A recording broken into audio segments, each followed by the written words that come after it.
RMC Running. Benoît Boutron. Salut à tous, bienvenue dans RMC Running, le podcast d'RMC destiné à tous les passionnés de la course à pied. Alors merci une nouvelle fois à tous pour le soutien affiché sur nos réseaux sociaux. RMC Running, c'est sur Instagram, c'est sur Strava, c'est très utile pour participer au tirage au sort lorsqu'il y a des cadeaux en jeu. Et puis vous pouvez également vous abonner sur les plateformes de téléchargement, sur Apple, sur Spotify, sur Deezer, c'est gratuit, ça vous permet d'avoir une petite notification lorsque l'épisode qui vient de sortir est en ligne, donc n'hésitez pas à vous abonner. On est également disponible sur YouTube, la vidéo arrive, donc n'hésitez pas. Et comme ça, vous avez toutes les images et le son d'RMC Running. On embrasse Yoann Durand, notre coach habituel qui est resté à Bergerac. L'épisode du jour est un peu particulier, c'est un podcast hors série enregistré sur le parvis de la péniche Anetka. C'est une salle de sport à Paris, dans le 15e arrondissement. On est au pied des locaux d'RMC. Pourquoi on est sorti ? Parce que le thème est inédit aujourd'hui. On va parler du gravel running, concilier course sur route et sur chemin. C'est idéal notamment pour les coureurs citadins.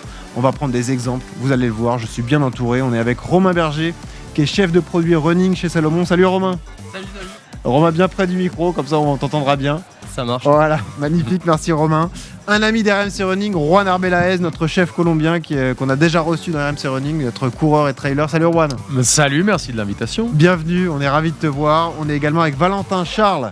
Valentin qui a un profil atypique, sportif complet, champion de France d'heptathlon, passionné d'Irox aujourd'hui et également coureur. Ça y est, tu commences la course à pied. Salut Valentin. Salut, ouais, c'est ça. Et voilà, donc beau casting. Et puis pour ajouter à tout cela, on peut parler aussi de running communautaire. On a donc convoqué les Midnight Runners. On va vous raconter ce que ce sont les Midnight Runners. On a convoqué Emma qui est responsable de tout ça. Salut Emma.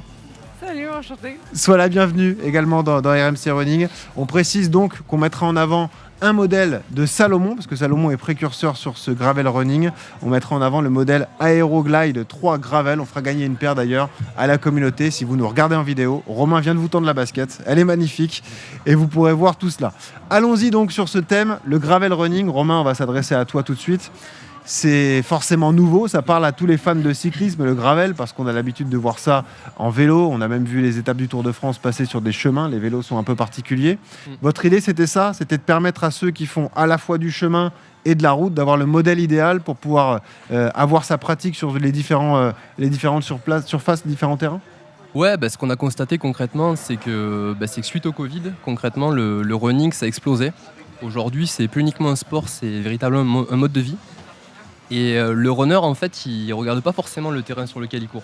Je veux dire, il met pas forcément de frontières entre je fais uniquement de la route, je fais uniquement du trail. Le runner, il fait du running. Et finalement, le running, ça se passe sur tous les terrains. Et ce qu'on a observé, c'est qu'en fait, il fallait avoir une chaussure qui était hyper polyvalente, donc avoir les mêmes sensations qu'une chaussure de route, donc une chaussure amortissante, dynamique, une chaussure qui puisse aller sur des terrains variés. Donc il fallait une outsole, donc une semelle extérieure, inspirée de ce qu'on fait en trail running. Et en plus de ça, vu que ça fait partie d'une composante mode de vie, il faut ajouter une touche de style à ça. Ouais. Et donc en fait, gravel, j'ai envie de dire que c'est un peu tout ça. C'est la polyvalence entre la performance d'une chaussure de running, l'adhérence d'une chaussure de trail et le style qui est nécessaire pour en faire un mode de vie. En fait, ça correspond à Juan Arbelaez. La course sur route, le trail et le style. C'est pas mal. Je sais pas si j'irai jusque-là, mais... Non, mais c'est vrai. L'idée, elle est excellente, Juan, comme ça, de développer un modèle qui peut te servir sur route, qui peut te servir sur chemin. Toi, tu es un citadin parce que tu vis en région parisienne, tu as plein de restaurants à travers la France, mais tu cours aussi parce que tu pratiques du trail et tu vas participer notamment à une épreuve de l'UTMB. C'est un modèle qui peut te servir à toi dans ton entraînement, par exemple. Franchement, si j'avais le talent de toutes les équipes de Salomon qui ont bossé derrière et je devais concevoir une chaussure qui était exactement pour moi, je pense que j'aurais conçu exactement cette chaussure gravel. Parce que non seulement, comme tu le disais, il y a une performance, j'ai couru pour la première fois hier avec. La sensation sur route, elle est assez incroyable parce qu'il y a un dynamisme qui est dingue. La semelle, elle te permet d'avoir un peu tous les terrains. Moi, j'adore... Tu sais, que ça soit au quotidien, que ça soit en tourisme, dans mes vacances, je prends les chaussures et je vais courir pour visiter en courant. Et souvent, les terrains, tu connais pas, tu vois. J'aime bien courir dans des endroits où j'ai pas l'habitude. Je suis pas le performeur, je suis là d'être un gars très carré sur mes entraînements. Et cette chaussure, elle te permet d'affronter tous les terrains possibles et inimaginables. Et tu rentres de ta course à pied, tu mets une petite douche rapide, tu as oublié de te changer et tu as une soirée et elle est tellement stylée, elle passe partout. Voilà, c'est ça. Tu peux garder la chaussure. Non, mais c'est vrai que j'avais pas pensé à ça, Romain. Mais quand tu pars en vacances, que tu prends un seul modèle, autant prendre celui-là parce qu'il est hyper polyvalent en fait. C'est clair que quand t'aimes voyager, que tu pars en classe économique, que t'as pas beaucoup de place et qu'il te faut une paire de chaussures, j'ai envie de dire que c'est la chaussure qui coche un peu toutes les cases, quoi. Ouais. Concrètement, performance et style associés, quoi. Pour tous les Valentin, je le disais, tu as un profil particulier, tu es décathlonien au départ, donc tu es un vrai produit de l'athlète français. Tu as été champion de France de l'heptathlon parce que c'était en salle, donc il y avait moins d'épreuves, mais c'était assez récent d'ailleurs, en 2022. 2022, ouais. Tu as basculé désormais, tu pratiques l'Aerox intensément, d'ailleurs tu auras une compète qui va arriver très bientôt. Tu fais aussi de la course sur route et sur trail. C'est pour ça aussi que tu es intéressé par ce type de modèle et ce type d'événement, comme ça, une sortie chaussure qui peut t'aider, comme ça, dans ta pratique. Exactement. En fait, moi, de base, donc, je suis de Rennes, mais d'une petite ville à côté de Rennes. Donc, par chez moi, j'ai des routes, mais il y a pas mal de gravier sur les routes et j'ai beaucoup de chemins aussi. Donc, je me suis toujours, quand je partais courir, j'avais toujours une seule paire de chaussures qui était une chaussure de route. Et j'ai toujours bifurqué dans les chemins à droite, à gauche. Je prenais jamais de GPS, j'avais pas mes trajets prédéfinis avant. Et du coup, dès que tu veux accélérer un petit peu sur les chemins, quand tu es avec une chaussure de route, même si c'est confortable, tu glisses. Donc là, je pense que ça va être la chaussure idéale pour courir sur ce genre de terrain par chez moi. Donc j'ai hâte de pouvoir la tester. Juan a pu la tester. Moi, pas encore. Je l'ai au pied depuis ce matin, très confortable. Et du coup, j'ai hâte de pouvoir m'exprimer avec ça et sur la route et sur les trails, parce que du coup, je vais peut-être faire mon premier trail. Mais en plus, il pleut à Rennes. Et il pleut ça souvent. glisse. Il pleut souvent, apparemment. L'adhérence, je vais c'est t'inviter important. l'été, tu vas voir. Ça, c'est important. On a aussi Emma qui est avec nous, qui représente donc les Midnight Runners. Est-ce que tu peux nous expliquer ce que c'est rapidement que les Midnight Runners ? C'est un mouvement mondial, il y a plein de pays qui sont concernés, et toi tu représentes le Midnight Runners de Paris en fait. Exactement, on est présent dans 10 villes dans le monde entier. Et en gros, c'est plus que du run. Je pense que c'est... Je parle pas assez dans le micro ? Si, c'est bon, t'inquiète pas. C'est du coup, je pense 50% run et 50% social. Donc c'est tout aussi important de courir que de boire une bière après courir.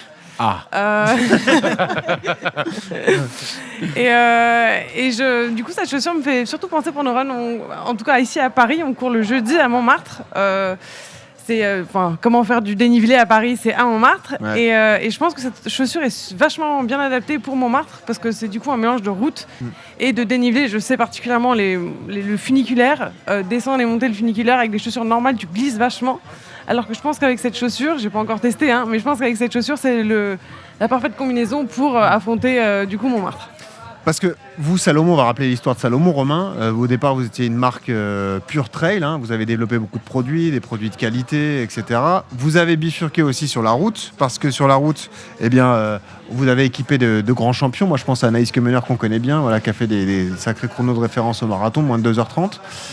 Il vous fallait ce complément idéal entre vos deux secteurs d'activité, en fait. C'était ça aussi l'idée, c'est de permettre à tous les runners de s'y retrouver dans votre gamme. Ouais, c'est ça, c'est que comme tu l'as dit, j'ai envie de dire qu'on n'a pas créé le trail running, mais en tout cas la marque, il l'a démocratisé. Et pendant des années, on a fait des produits qui étaient finalement assez exclusifs, plutôt pour des personnes vivant près des Alpes, ou voyageant dans les Alpes pour courir sur des sentiers escarpés, où il fallait beaucoup de durabilité, beaucoup d'accroche, des chaussures assez précises. Et en fait, le runner aujourd'hui, il veut beaucoup plus que ça. En fait, il veut du confort, de la polyvalence, on en a parlé, tout type de chemin, une touche de style associée. Et en fait, Gravel, ça arrivait comme une évidence. C'était en fait la nécessité de s'ouvrir en fait au monde et plus uniquement parler aux quelques personnes vivant proches des Alpes, mais parler aux runners parisiens, parler aux runners new-yorkais, parler aux runners chinois. En fait, qui veut concrètement une chaussure hyper polyvalente pour courir en ville, mais toujours avec l'ADN Salomon, tourner autour de l'aventure. Et c'est vraiment ça qu'on a envie de communiquer avec Gravel. Une chaussure en fait pour s'aventurer et faire en sorte qu'un terrain de jeu urbain devienne un terrain d'entraînement sans limite. Parce que la question qu'on peut se poser, c'est est-ce que cette polyvalence, ça empêche entre guillemets la performance ? Est-ce que tu peux faire des bons chronos avec une telle chaussure ? Est-ce que tu peux t'aligner sur un 10 km, aller chercher un record personnel avec ce type de modèle ? Non, j'ai envie de dire que c'est la meilleure chaussure pour un terrain donné. C'est-à-dire que ça ne sera pas la meilleure chaussure de route aujourd'hui pour aller faire un chrono sur un 10 km ou sur un marathon. Pour ça, on a des chaussures spécifiques, en général associées à des plaques. Donc typiquement, chez nous, c'est la gamme SLAP Phantasm 2 actuellement. En trail running, on a des modèles plus performants pour aller faire son ultra trail. Donc typiquement, si on a envie d'aller faire la course fin août à Chamonix, pour ça, on a des modèles dédiés. Par contre, véritablement, si un coureur recherche une chaussure de running à tout faire, où il n'a pas besoin de se casser la tête, j'ai envie de dire qu'il trouvera son bonheur dans la gamme gravel parce qu'elle a été conçue pour ça. La chaussure polyvalence par excellence. Comment tu fonctionnes, toi, Juan, dans ta rotation de chaussures? Parce que, je l'ai dit, donc tu vis à Paris, tu vis en ville, et tu prépares du trail, tu prépares d'ailleurs une épreuve de l'UTMB, c'est quoi? L'OCC, c'est ça? Ouais, la OCC, ouais. Ok, 57 km, c'est ça? 57 avec 3005, ouais. J'ai fait la MCC l'année dernière et j'ai dit plus jamais. Et on m'a appelé pour me dire que j'étais qualifié à la OCC, donc j'ai dit oui. Ok, Et là, d'accord. ça va piquer. Et là, ça va piquer, c'est pas la même. Comment tu fais pour t'entraîner à Paris, alors? Alors, je suis, encore une fois, je suis loin d'être le gars très sérieux, très performant. Il y a Dorian Louvet qui essaye de m'entraîner depuis bientôt 3 ans. Notre ami. Et c'est le mec le plus patient de cette histoire, de cette planète, parce que je ne fais aucun entraînement, mais il tient. Mais il y a un côté, dès que je peux, dès que j'ai 5 minutes, 20 minutes, une demi-heure, je mets les chaussures et j'essaye d'aller courir. Ce qui est génial avec le running, c'est que tu n'as pas besoin de trop de matériel, tu n'as pas besoin d'une salle de sport, tu n'as pas besoin de rien de spécifique, tu as juste besoin de l'envie. Et d'une bonne paire de chaussures. Voilà. Et donc finalement, en vrai, tu parlais, est-ce que tu as besoin d'une chaussure performante pour t'entraîner ou pour... pas vraiment. Moi, je trouve que c'est la chaussure parfaite pour vivre et pour mon style de vie. Aujourd'hui, moi, j'ai tout essayé en chaussures parce que j'ai l'impression que comme je m'entraîne pas, c'est la chaussure qui va me sauver. Oui, bien sûr. On le sait, il y a des chaussures magiques. mais avec le temps, je me rends compte que finalement, non, il y a que l'entraînement. Et ce qui est génial, en vrai, dans ce que j'ai testé depuis 2 jours avec cette gravel, c'est qu'elle s'adapte à toi. Ouais. Et ça, c'est vraiment super. Valentin, toi, c'est particulier, donc tu viens de l'athlé. En plus, tu fais une discipline où tu es sujet aux blessures. Quand tu étais jeune, nous, on a tous en tête Kevin Mayer, malheureusement, qui est toujours perturbé par des blessures, lui qui est décathlonien de très haut niveau. Donc les blessures, ça te connaît. Le confort, comme ça, c'est la priorité. Quand tu pratiques un autre sport, là, tu fais de l'aérox, donc tu dois être très vigilant. Mais quand tu fais de la course à pied, c'est pareil aussi? Ouais, le confort, c'est une grande partie de mon entraînement. Parce que je sais que si, avec la charge d'entraînement que je m'inflige à moi-même, si je privilégie pas le confort, à un moment, je me retrouve toujours avec des blessures. Et moi, je sais que sur l'athlé, les blessures qui revenaient souvent, c'était des tendinites. Ouais. C'était vraiment le truc qui allait pas chez moi, c'était les tendons. Et dès que je mettais beaucoup trop les pointes, donc une chaussure très rigide, c'était le moment où ça intervenait. Donc je m'entraînais beaucoup en running. Et le fait d'avoir des chaussures confortables, c'est vraiment ce qui me sauve sur ma charge d'entraînement. Tu dirais, toi, Romain, que c'est un modèle d'entraînement, entre guillemets? C'est-à-dire, regarde, Juan, il est citadin, il prépare du trail comme ça, donc il est là, il peut utiliser cette chaussure. Le jour de sa compète, l'OCC, tu peux lui conseiller de partir sur un modèle comme celui-là ou il faut plutôt partir sur du trail pur et dur quand même? Disons que sur une course comme l'OCC à Chamonix fin août, il peut y avoir des orages, il peut y avoir des conditions climatiques, j'ai envie de dire, un peu compliquées. Et moi, j'aurais tendance plutôt à privilégier pour le coup un modèle spécifique à la pratique trail running. En l'occurrence, gravel, comme on l'indiquait, c'est vraiment une chaussure hyper polyvalente pour le quotidien. Et plus, j'ai envie de dire que si l'OCC, effectivement, c'est une condition sèche, ça sera une chaussure parfaite pour ça, vu que c'est quand même des sentiers assez roulants du côté de Chamonix.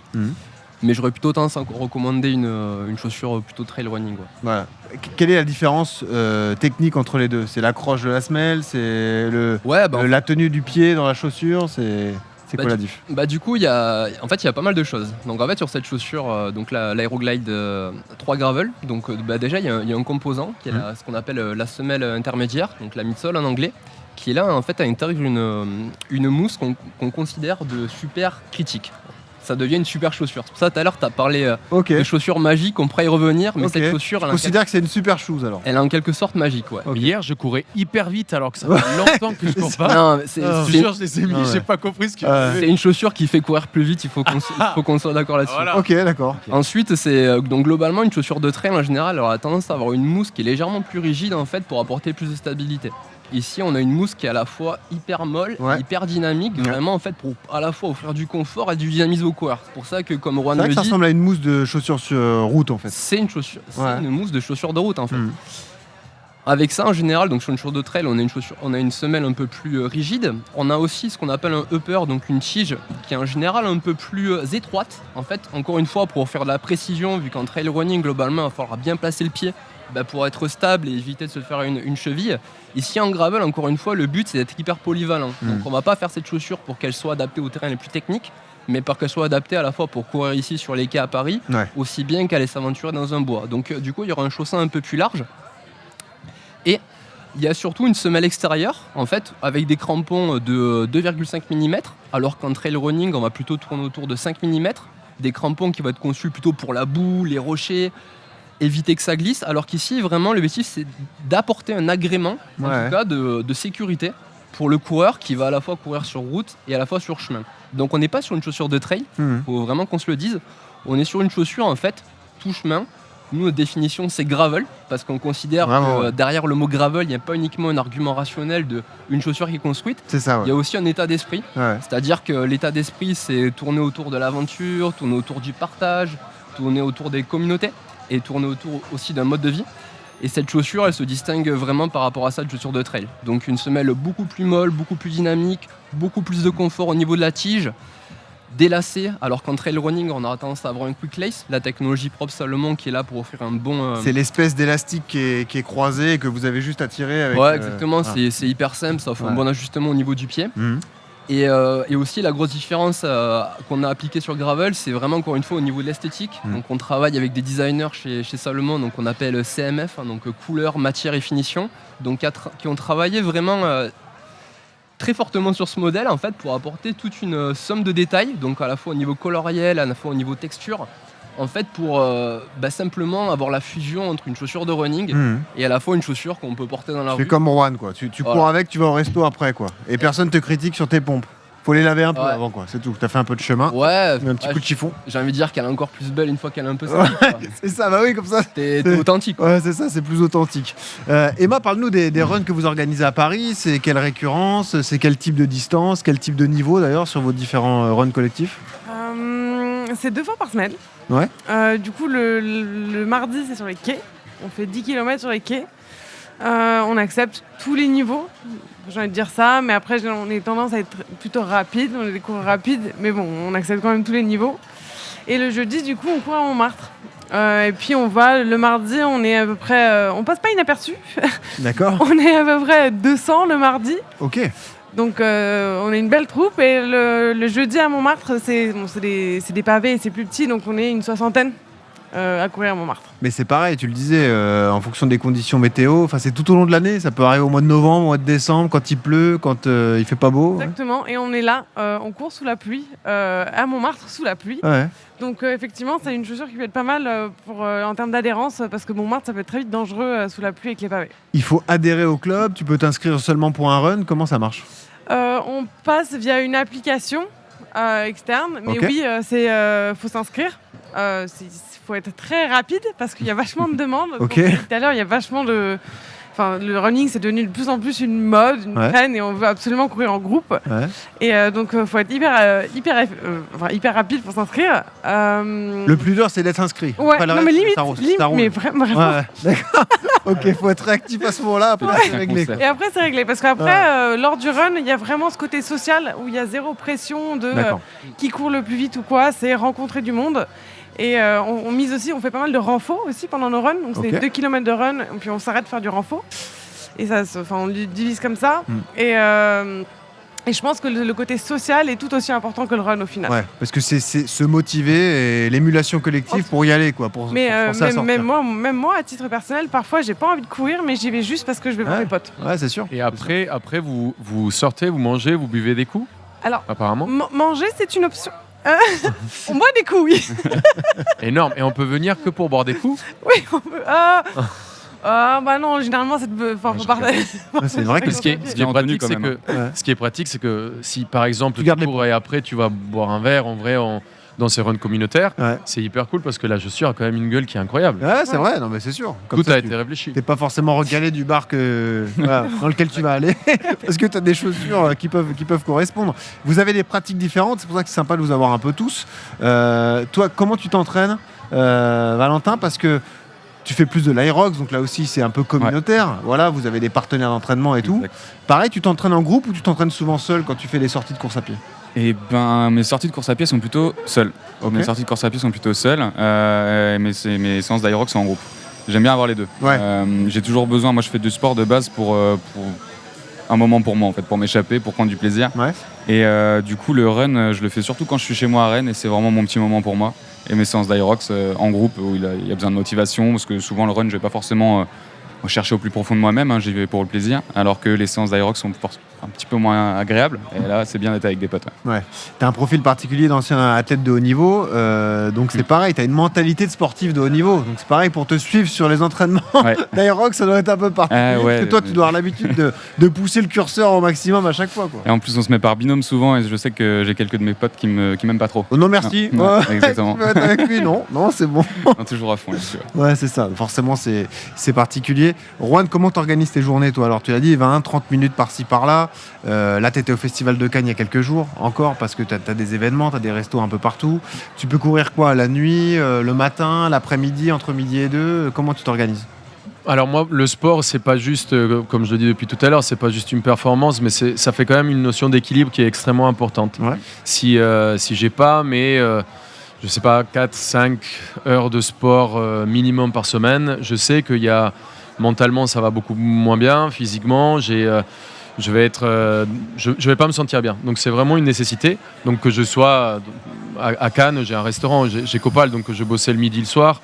On avait des interviews, des entretiens, et le soir, à 22h, avant la fin de service et avant de sortir le soir, je me mettais 45 minutes d'un hit ou d'un running qui est absolument nécessaire pour tenir. Ah ouais. Et c'est, en vrai, tu sais, je me suis rendu compte que même si tu es fatigué en fin de journée et que tu penses que ton corps n'a plus mais zéro jus, 0%, tu te mets une petite motivation, tu fais un running et quand tu rentres, tu as un regain d'énergie. Le sport est vraiment cet équilibre qui te permet d'aller chercher beaucoup plus loin. Et souvent, les gens me demandent comment tu arrives à tenir.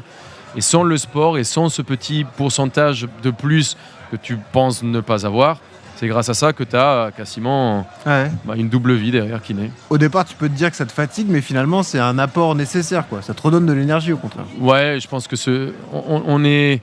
Quand le cerveau est un peu feignant, en vrai. Le cerveau, il est souvent en train de te dire qu'il faut s'arrêter, qu'il faut se poser quand tu es à 5, 10, 15% de tes capacités. Et d'ailleurs, moi, c'est une des raisons pour lesquelles je fais les trails et les courses à pied que je fais aujourd'hui. Je suis loin d'être entraîné pour les faire, mais c'est aussi une façon de montrer à quel point je peux aller beaucoup plus loin de mes capacités. Et je ne vais pas à la blessure, parce que je sais qu'il y a je connais aujourd'hui mon corps, je fais 2 ou 3 fois de sport par semaine. Mais c'est aussi une façon de gérer mon taf et mon travail et d'essayer d'aller plus loin. Mais tu n'as pas cette frustration justement de te dire il n'y a jamais un objectif que je peux préparer à fond? J'ai fait New York, tu vois, le marathon de New York où je voulais faire 3,30. Moi à l'époque je courais à 5,45 du kilomètre en moyenne. Ouais. 3,30 c'est 12 à l'heure, donc c'est 5 au kilo. C'est 5 exact. J'avais 2 mois d'entraînement et pour le coup, j'ai écouté Dorian pour la première fois de ma vie. Ouais. Et en 2 mois, je suis passé de faire 5,45 au kilo à 5. Je fais le 3,30. Bon, je fais 3,30 et 50 secondes, donc c'est pas valable. Non, ça compte pas. Ça compte pas. Non, il y a 50 secondes de trou. Là. Voilà, mais je suis tellement honnête, tu vois, je le dis. C'est pareil, je fais un Aerox, j'ai 1h18 en solo, mais le temps n'est pas validé. Ouais, c'est ça. La puce n'a pas marché, donc je le referai. Mais pour moi, le sport, c'est pas juste une contrainte de temps, c'est aussi un équilibre mental. Donc, moi, je suis content de le vivre comme ça. En revanche, tous les trois, alors Emma, tu me diras si c'est le cas toi aussi, est-ce que vous fonctionnez à l'objectif? Il faut forcément une carotte, la carotte du dossard ou de l'événement pour aller pousser la pratique sportive. Alors, personnellement, moi, je sais que j'ai besoin. Ouais. T'es obligé. Quand j'ai pas un objectif... Tu planifies et après, tu t'en même si l'objectif, il est dans 10 mois, ça me tient, en fait. J'ai besoin d'avoir quelque chose... j'ai pas forcément besoin d'objectif à court terme, mais si j'ai pas d'objectif à long terme, je suis pas régulier dans ce que je fais. Ouais. Et ça m'aide vraiment à me bouger tous les jours. Ouais. Moi, l'inverse, je pense. Je pense que c'est plus pour le côté social et le partage. Vraiment, ouais. Ouais, c'est pour partager avec mes amis, ma famille, et quelconque. Donc, j'ai pas besoin d'avoir d'objectif pour aller courir. Non. Juan, toi? Moi, pareil. J'adore le fait de faire du sport pour rejoindre des copains, faire de Aerox pour rejoindre des potes. Et même, tu sais, je fais beaucoup de vannes et les étés. Je l'ai dit tout à l'heure, le tourisme, quand on fait du running, c'est t'atteins des endroits que tu n'atteignerais jamais si tu te baladais ou si tu prenais un vélo. Dans le running, tu vas voir des choses qui sont uniques. Donc pour moi, le tourisme, le social et la balade, je trouve ça génial. Ouais. Comment ça se passe quand on bosse chez Salomon et qu'on est passionné de course à pied? Forcément, tu fais du trail toi aussi, Romain, parce que ça obsède à un moment. Bosser sur les modèles et ensuite aller courir. Ouais. Est-ce que tu arrives à prendre du plaisir quand même à courir, à tester les modèles et tout? Est-ce que c'est une passion dévorante? Comment ça se passe pour toi là? Ouais, en fait, j'ai envie de dire que c'est un choix de vie, quoi. Ouais. En fait, moi, concrètement, je vais pas tout raconter, mais concrètement, le running, ça débute pendant la prépa HEC. Enfin, comme Juan le disait, ça démarre en fait simplement parce que t'as pas trop de temps et t'as envie de trouver un équilibre. Et puis, en fait, à la fin de ça, c'est célébrer un moment, donc l'entrée dans l'école. Et là, moi, je m'inscris à un premier ultra. Ouais. Et Ultra, donc, direct. c'était en 2012. Ah ouais. Et en fait, la piqûre, elle a pris, quoi. Et depuis, c'est le virus ou simplement, en fait, ça fait partie d'un mode de vie. C'est une passion et en fait, ça a drivé tout un chemin pro jusqu'à en fait aujourd'hui réaliser un rêve moi aujourd'hui je vis un rêve concrètement de travailler pour une marque. T'avais ce but dans tes études ou c'est venu comme ça, c'est une opportunité que t'as saisie? Non, en fait, au début non, en fait moi je me suis plutôt orienté vers un parcours finance et puis j'étais pas en fait la personne que je voulais être vu que en fait concrètement j'ai toujours fait beaucoup de sport. Et en fait, l'idée, ça a été simplement de conjuguer passion et vie professionnelle. Et aujourd'hui, j'ai envie de dire que c'est le cas. En fait, moi, je suis passionné de produits, je suis passionné de sport. Et Salomon, c'est comme vous le savez, c'est une marque française. On est basé à Annecy. On vit autour d'un environnement qui est juste incroyable. Et le quotidien, désolé pour ceux qui écoutent, mais ça se résume un peu entre travail, courir autour des montagnes, faire du VTT, du parapente, du ski. Belle vie celui-là. Et coucou les Paris. Annecy, c'est quand même un Non, endroit. donc, ça c'est génial, sûr. Donc voilà, en tout cas, c'est nous tout ce qu'on fait, on le fait vraiment avec passion. On est une équipe de passionnés qui vivent en tout cas pour et par le sport. Et notre rêve, c'est aussi de fabriquer les meilleurs produits pour que les gens kiffent autant que nous, quoi. Vous êtes dans le sport depuis longtemps, même toi Valentin, tu as dû voir l'évolution technologique, c'est fou. Même sur la piste, toi qui avais des pointes, etc., le carbone est arrivé aussi sur le tartan. C'est l'évolution qu'on a, pas depuis 15 ans, mais là sur ces 5-6 dernières années, c'est hallucinant. Ah bah, ça n'a rien à voir. Ça n'a rien à voir. Entre les chaussures que je pouvais avoir, même juste sur les running, il y a les chaussures que j'avais il y a même 5 ans, comme tu dis, par rapport aux chaussures de maintenant, je pense qu'il y a un gain, en tout cas sur le retour d'énergie quand on court et sur les performances qui doivent être énormes. Moi, je sais que j'ai arrêté l'athlé, j'avais la dernière année que j'ai fait, c'est la première année des chaussures carbone. Ouais. Donc, j'ai pas pu vraiment tester les nouveaux modèles, Ouais. mais apparemment, c'est assez révolutionnaire. Ouais, c'est ça, exactement. Aussi pour la réduction de fatigue musculaire, Ouais. etc. Alors Juan, toi qui as testé plein de chaussures, tu as dû le voir aussi, c'est sûr, l'évolution des pompes. Ouais, pour le coup, c'est marrant, mais le marathon de New York, je le cours avec une chaussure que j'avais jamais essayée de ma vie. Ah, c'est bien, c'est un bon conseil ça. Ouais, mais C'est tu sais, une moi bonne je idée. fais tout à l'envers. Vraiment, on m'a dit en plus, il faut pas que tu les conseils essayes. d'Orient. Ouais, je les ai mis pour la première fois pour le marathon de New York et en vrai, j'étais loin d'atteindre cet objectif et j'ai senti la différence pour le coup. Il y a vraiment la technologie assez unique. Et heureusement, il y a des gens qui se creusent la tête pour sortir des choses incroyables. C'est ça. Et vraiment, c'est absolument magique. Ouais. Et mal matos aussi, tu t'y intéresses, toi qui es sur le... J'allais dire, c'est pas la chaussure qui fait l'athlète, c'est l'athlète. Et voilà, Sûr, tout à fait, bien sûr. Non mais toi qui as un profil donc plus pour le côté social de la course à pied, est-ce que tu fais attention à tes chaussures? Est-ce que tu changes souvent de modèle ou est-ce que non, tu restes fidèle aux chaussures que tu portes et tu les emmènes jusqu'au bout, quoi? Les deux, parce que je pense que quand on est un peu addict au running, on aime bien avoir 36 000 paires. C'est vrai ça. C'est les marques qui sont contentes, hein. Ça forcément. Après, on a tendance à les user jusqu'au bout quand on est vraiment fan d'une chaussure. Mais ça, moi, je sais que j'ai des paires à 1500 km. Je sais que je ne devrais pas courir avec. Tu les gardes, c'est sentimental. Oui, quoi. Exactement, on s'y attache. C'est dur de jeter une paire, c'est vrai. Ouais. Juan, non, t'es peut-être pas d'accord? Si, enfin, je crois encore une fois, ce que tu disais, c'est vrai, c'est que ça dépend beaucoup de l'athlète. J'ai vu plein de trucs sur les réseaux, on voit passer des gars qui font leur record avec des chaussures qui ont 4-5 ans et qui ont plein de kilomètres sur le compteur. Donc je pense que oui, la performance est très importante, mais ça dépend aussi de la personne. Je pense que le running est très personnel. Moi, j'ai vu, tu sais, au Mexique, il y a des ultra trails. Les gens, ils courent avec des espèces de sandales aux pieds. Ils ont juste grandi comme ça. Et c'est une question d'habitude, je pense. Maintenant, moi, j'aime bien changer les chaussures. Je ne sais pas si je vais changer maintenant beaucoup avec celles que j'ai aux pieds dorénavant. Mais... C'est un bon ambassadeur, hein, Juan Arbelaez. Il est balèze. Romain, parle-nous de la durée de vie des chaussures. Forcément, vous avez réalisé des tests. Est-ce que tu as une idée? C'est quoi? Comment... Forcément, tu vas me dire que c'est lié à l'utilisation, au poids aussi du coureur, parce que ça compte, il faut le dire. C'est ça. Mais en moyenne, Combien de temps on peut garder une chaussure comme celle-là performante? Bah, disons qu'encore une fois, c'est quelque chose d'assez subjectif. J'ai envie de dire qu'il n'y a pas de règles hyper précises disant qu'à partir de X kilomètres, il faut quitter sa chaussure ou la conserver. Ça, c'est globalement chacun qui voit un peu midi à sa porte. Mais nous, en tout cas, en interne, on aura vraiment tendance à tester les chaussures jusqu'à plus de 500 km. Ouais. Avec tout un tas de testeurs terrain qui, comme ici Casquette Verte, qui en passent un paquet de chaussures pour nous. Ah ouais, c'est un bon testeur. Et l'idée, c'est qu'une fois qu'elles arrivent à ce kilométrage, c'est-à-dire en l'occurrence 500 km, qui montre que la chaussure ne montre pas de signe d'usure. Parce qu'on sait que le coureur, il va regarder Strava peut donner une alerte à 400, à 600 km. Et si on est en toute cette barre-là, finalement il va venir nous demander des comptes. Donc en tout cas nous on garantit vraiment que au moins jusqu'à 500 km la chaussure elle montre pas de signe en tout cas de dommages. Après on n'est pas là non plus pour contrôler ce que va faire le coureur avec. Si tu prends une chaussure de running pour marathon et que tu vas faire du trail avec, c'est sûr. J'ai envie de te dire c'est normal qu'elle va être usée. C'est la même chose avec un vélo de route. Si tu vas faire du gravel avec, tu vas le défoncer. C'est sûr. Donc en tout cas nous c'est vraiment... quoi, c'est les picots qui se dégradent sur les cailloux? Comment ça marche en fait? Du coup ça va être tout ce qui va être semelle extérieure qui va s'abraser, donc s'user. C'est aussi la mousse qui va perdre des facultés d'absorption et qui va être moins résiliente, donc moins de dynamisme. Et c'est potentiellement aussi sur la partie tige où il va y avoir de l'abrasion, donc potentiellement un trou qui va se former. Donc nous vraiment chez Salomon c'est quelque chose d'hyper important sur lequel en tout cas on met un paquet d'efforts. C'est vraiment en tout cas la durabilité des chaussures. Donc tous les utilisateurs trail peuvent m'en témoigner. C'est des chaussures que une fois qu'on fait l'investissement, on les garde pendant un moment. Je pense à une chaussure comme en l'occurrence qu'est la Slap Genesis, donc le modèle référent aujourd'hui du marché pour cette pratique.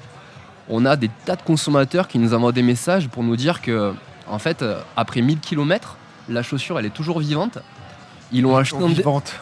C'est bon, elle n'est pas ouverte en deux. Non, mais en fait, c'est qu'on passe d'une chaussure qui est un élément de consommation qu'on va prendre et qu'on va acheter quand on n'a plus besoin, à une chaussure qui devient en fait un souvenir. J'ai fait mon rêve. Dis, Emma, elle jette pas une paire de chaussures, forcément. Elle a commencé les Midnight Runners. Et voilà, donc en fait, tout ça, nous, vraiment, notre job, c'est d'écouter les runners. On voit que les runners, une chaussure, c'est pas un élément jetable, il y a de l'émotionnel.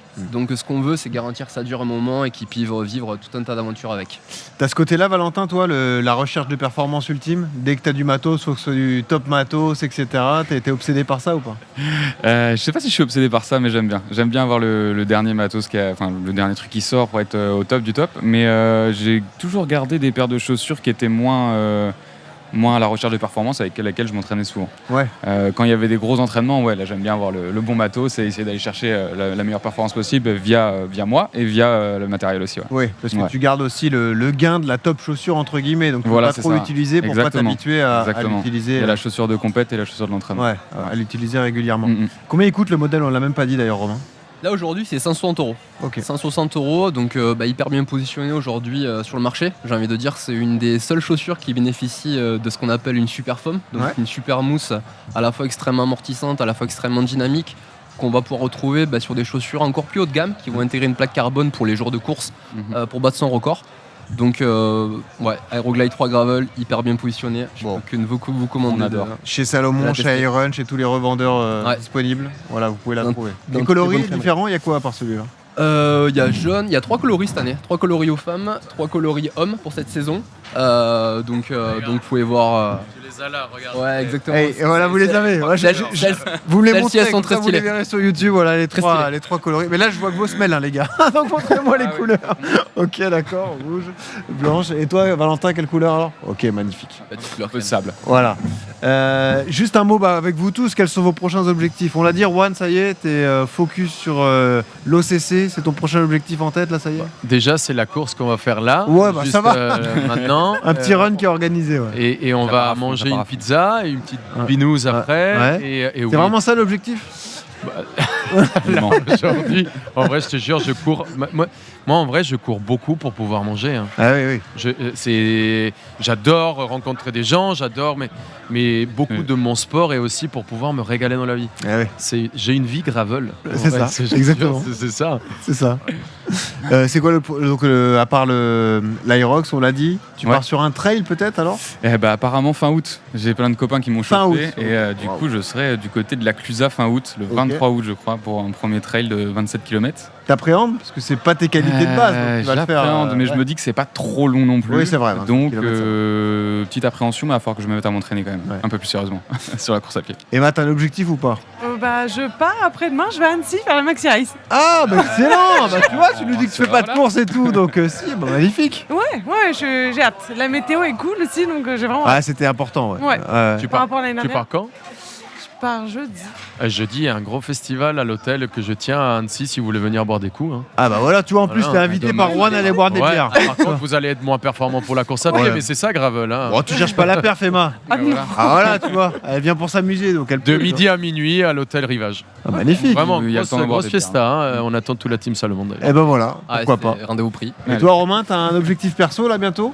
Ouais, franchement, ouais, un gros objectif. En gros, moi, pour faire simple, je me suis blessé quasiment pendant 2 ans et je me suis rendu compte que j'avais un rêve et en gros que je l'avais paralysé. Ce rêve, c'était de faire l'UTMB et après plus de 12 ans d'ultra trail, je l'ai toujours pas fait. Ah ouais? Ok. Donc j'ai envie de dire, c'est de me préparer et d'être solide pour l'année prochaine, donc 2026 sur la ligne Hacham et envoyer un peu la sauce. Ah magnifique, bah, on te le Énorme. souhaite. Ce magnifique objectif, donc l'UTMB, l'Ultra Trail du Mont Blanc. Ouais. C'est quoi le programme de la séance là les gars là? Vous allez faire quoi? Vous allez vous envoyer quoi? Vous savez ou pas?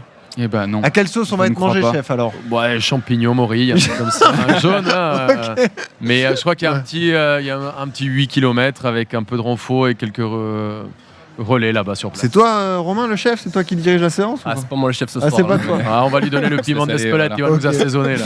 Bon, magnifique. Merci Juan Arbeláez d'avoir été là. Merci. Merci Valentin Charles, merci, Merci. beaucoup Romain Berger, chef de produit chez Salomon. Merci Emma des Midnight Runners. Où est-ce qu'on vous retrouve alors? C'est quoi le site pour aller s'inscrire si jamais on veut participer à un run? En vrai, via Insta. Bien Mais Instagram, c'est le plus simple. Je suis dessus là. Ok, voilà, magnifique. On a créé une amitié là entre Ah ouais, Juan et j'adore. Emma, comme ça c'est réglé. Et puis vous vous retrouverez à Annecy avant la Maxi Race. Merci à tous d'avoir été avec nous. Et toujours ce conseil pour terminer RMC Running, quand vous courez, souriez, ça aide à respirer. Salut à tous. RMC Running.